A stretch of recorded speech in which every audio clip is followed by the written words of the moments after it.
អនុញ្ញាតគោរពនឹងជម្រាបសួរពុកម៉ែបងប្អូនប្រជាពលរដ្ឋខ្មែរយើងទាំងអស់បាននៅក្នុងថ្ងៃនេះដែរខ្ញុំមានព័ត៌មានខ្លះៗដើម្បីចែករំលែកទៅដល់ពុកម៉ែបងប្អូនទាំងអស់គ្នាហើយសម្រាប់ព័ត៌មាននៅក្នុងថ្ងៃនេះគឺតាក់ទងទៅនឹងប្រទេសថៃជំរុញឲ្យសហរដ្ឋអាមេរិកដោះស្រាយនៅករណីវេណេស៊ុយអេឡាដោយសន្តិវិធីទាំងដែលខ្លួនឯងធ្លាប់ទាត់ចោលនៅកិច្ចព្រមព្រៀងសន្តិភាពរាជធានីកូឡាឡាំពូជាមួយនឹងកម្ពុជាកាលពីថ្ងៃអាទិត្យទី4ខែមករាក្រសួងការបរទេសថៃបានជំរុញឲ្យសហរដ្ឋអាមេរិកអនុវត្តនៅដំណោះស្រាយដោយសន្តិវិធីចំពោះចំនួនជាមួយវេណេស៊ុយអេឡាខណៈរាជធានីបាងកកបានត្រៀមខ្លួនជំនះប្រជាជនថៃពីក្នុងប្រទេសអាមេរិកខាងត្បូងមួយនេះប្រសិនបើមានករណីចាំបាច់ក្រសួងការបរទេសថៃបានចេញសេចក្តីថ្លែងការណ៍មួយស្តីពីស្ថានភាពសហរដ្ឋអាមេរិកវេណេស៊ុយអេឡាមួយថ្ងៃបន្ទាប់ពីការធ្វើអន្តរាគមន៍យោធាយ៉ាងស្រួចស្រាវរបស់សហរដ្ឋអាមេរិកលើការចាប់ខ្លួនមេដឹកនាំវេណេស៊ុយអេឡាកងកម្លាំងយោធាសហរដ្ឋអាមេរិកបានបើកការវាយប្រហារលើគោលដៅយុទ្ធសាស្ត្រនៅក្នុងនិងជុំវិញរដ្ឋធានីការ៉ាកាសទីបំផុតលោកម៉ាដូរ៉ូត្រូវបានគេចាប់ខ្លួននិងបញ្ជូនទៅសហរដ្ឋអាមេរិកភ្លាមៗ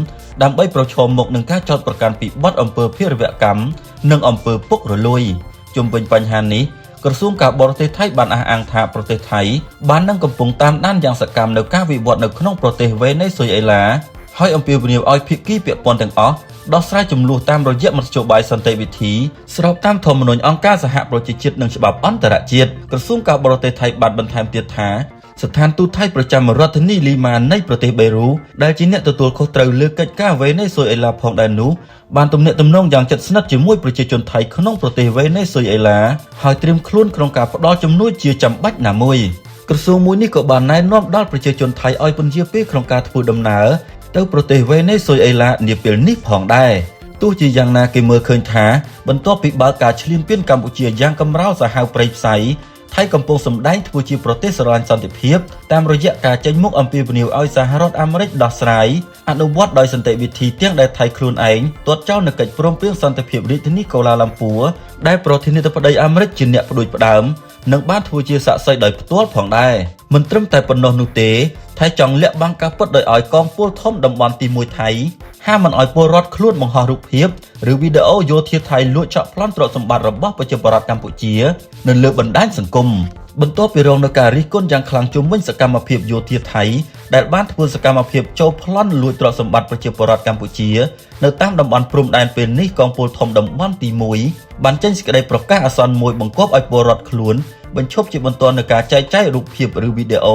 ូនៃសកម្មភាពយោធាថៃចូលប្លន់ទ្រព្យសម្បត្តិពីខាងកម្ពុជាឬខ្លឹមសារបែបចំអកលក់លើយពាក់ព័ន្ធទៅនឹងសកម្មភាពយោធាថៃនៅតាមព្រំដែនការចេញមុខព្រមានពលរដ្ឋខ្លួនយ៉ាងតក់ក្រហល់របស់កងទ័ពថៃនេះត្រូវបានគេមើលឃើញថាជាយុទ្ធសាស្ត្រមួយដើម្បីបិទបាំងភ្នែកមហាជន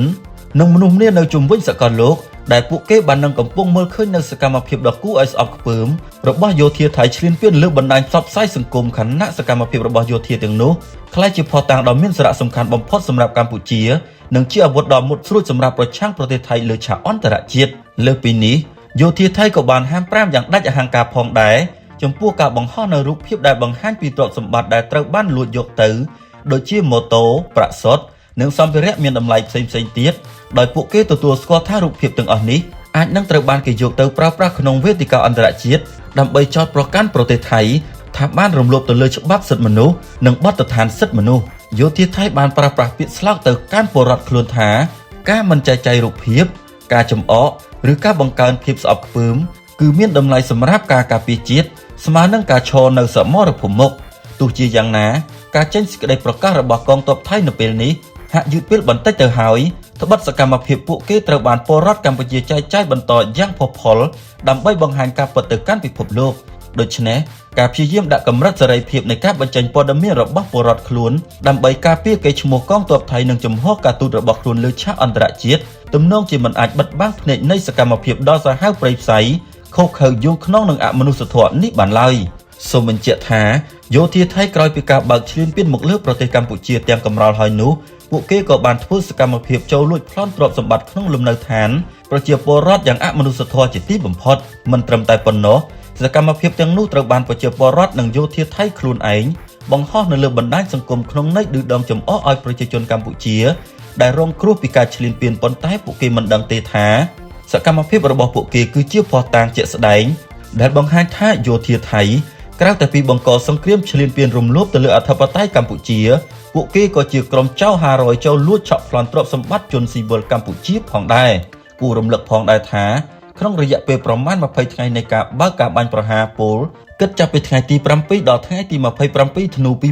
2025យោធាឈ្លានពានថៃបានប្រើប្រាស់អាវុធធុនធ្ងន់ស្ទើរគ្រប់ប្រភេទ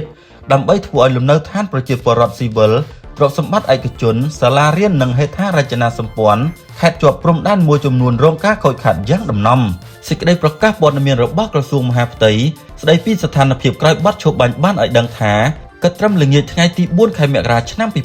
2026ការបាញ់ប្រហាររបស់យោធាថៃបានធ្វើឲ្យខូចខាតទ្រព្យសម្បត្តិឯកជននានារួមមានផ្ទះ323ខ្នងអគារស៊ីវិលឯកជន7សន្តាគារ5ស្ថានីយ៍ប្រេង3រថយន្ត33គ្រឿងម៉ូតូចំនួន5គ្រឿង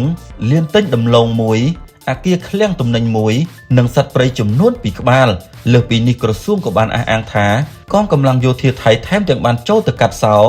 កោះផ្ទះប្រជាពលរដ្ឋនៅក្នុងភូមិសង្គមថ្មីក្នុងខេត្តពោធិ៍សាត់រួចប្រមូលសម្ភារៈមានតម្លៃពីផ្ទះចំនួន8ខ្នងម៉ូតូ4គ្រឿងនិងរ៉ឺម៉កដឹកសម្រាមរបស់អ្នកភូមិចំនួន2គ្រឿងបន្ថែមទៀតក្រៅពីនេះទ្រព្យសម្បត្តិឯកជនក្រសួងក៏បានបញ្ជាក់ថាទ្រព្យសម្បត្តិសាធារណៈក៏រងការខូចខាតមួយចំនួនធំដែររួមមានសាលារៀនចំនួន25មណ្ឌលសុខភាព7សំណង់អគារ39វត្តអារាម6សាលាឆទាន1រូបសំណាក់1រថយន្ត1គ្រឿងប្រាសាទបុរាណ4ស្ពាន5ផ្លូវ4ខ្សែនិងប្រព័ន្ធផ្គត់ផ្គង់អគ្គិសនី1ទីតាំងយ៉ាងណាមកទល់នឹងពេលបច្ចុប្បន្ននេះក្រសួងក៏បានឲ្យដឹងថាអាជ្ញាធរខេត្តបាត់ដំបងនិងមន្ត្រីពាក់ព័ន្ធបានបន្តចុះសួរសុខទុក្ខនិងត្រួតពិនិត្យទីតាំងផ្ទះប្រជាពលរដ្ឋដែលរងផលប៉ះពាល់ព្រមទាំងត្រៀមសហការជាមួយនឹងក្រុមស៊ីម៉ាក់ដើម្បីបោសសម្អាតមានយុទ្ធភ័ណ្ឌមិនទាន់ផ្ទុះទន្ទឹមនឹងនេះអាជ្ញាធរនៃខេត្តពោធិ៍សាត់ក៏កំពុងចុះពិនិត្យផ្ទះប្រជាពលរដ្ឋក្នុងភូមិសង្គមថ្មីដែលត្រូវយោធាថៃបានចុះរុះរើនិងលួចទ្រព្យសម្បត្តិផងដែរ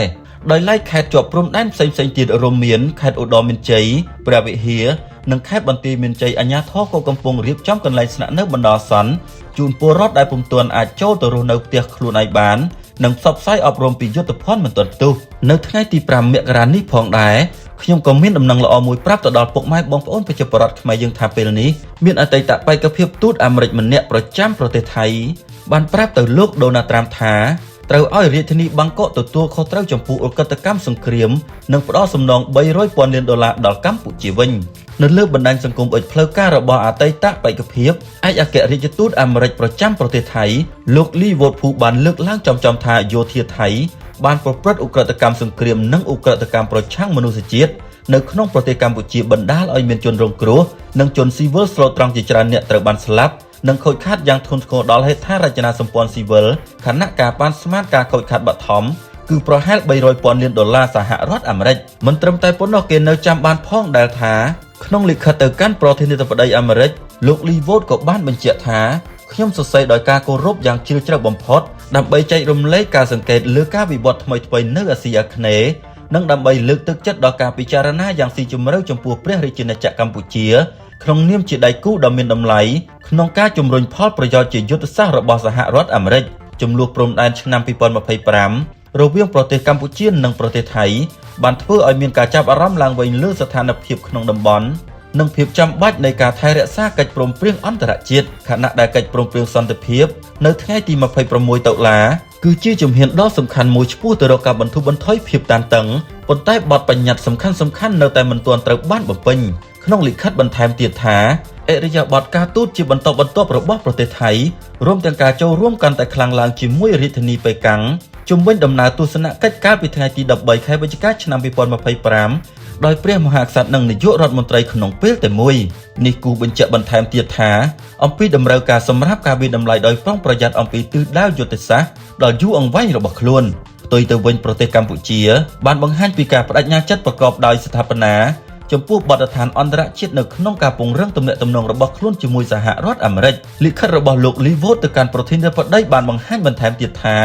នាយករដ្ឋមន្ត្រីហ៊ុនម៉ាណែតជានិស្សិតបញ្ចប់ការសិក្សាពីសាលាយោធា West Point នៅសហរដ្ឋអាមេរិកបានជំរុញកំណែទម្រង់អភិបាលកិច្ចគាំទ្រអភិវឌ្ឍស្ថាប័នប្រជាធិបតេយ្យនិងបានសម្ដែងចំណាប់អារម្មណ៍យ៉ាងច្បាស់លាស់និងស៊ីចង្វាក់គ្នាក្នុងការពង្រឹងកិច្ចសហប្រតិបត្តិការទ្វេភាគីទីតាំងយុទ្ធសាស្ត្ររបស់ប្រទេសកម្ពុជាការពង្រឹងសក្តានុពលសេដ្ឋកិច្ចនិងភាពជាអ្នកដឹកនាំនយោបាយដែលកំពុងអភិវឌ្ឍ បង្ហាញពីឱកាសទាន់ពេលវេលាដើម្បីពង្រឹងតម្លៃរួមនិងពង្រឹងវត្តមានរបស់សហរដ្ឋអាមេរិកក្នុងតំបន់ Indo-Pacific ខ្ញុំសូមលើកទឹកចិត្តដោយការគោរពទៅដល់លោក Donald Trump ឲ្យបន្តការចូលរួមកាន់តែប្រសើរឡើងជាមួយប្រទេសកម្ពុជាជាផ្នែកមួយនៃយុទ្ធសាស្ត្រតំបន់ដ៏ទូលំទូលាយរបស់យើងខ្ញុំសូមថ្លែងអំណរគុណយ៉ាងជ្រាលជ្រៅចំពោះភាពដឹកនាំរបស់អ្នកនិងការបដិញ្ញាចិត្តយ៉ាងមុតមាំរបស់អ្នកចំពោះតំបន់ Indo-Pacific ដ៏សេរីបើកចំហនិងស្ថិរភាពគូបញ្ជាក់ថាលោក Lee Wood គឺជាបេក្ខជនសម្រាប់តំណែងឯកអគ្គរដ្ឋទូតសហរដ្ឋអាមេរិកប្រចាំប្រទេសថៃកាលពីឆ្នាំ2017សម្រាប់ព័ត៌មាននៅក្នុងថ្ងៃនេះខ្ញុំសូមបញ្ចប់សូមអរគុណនិងសូមជម្រាបលា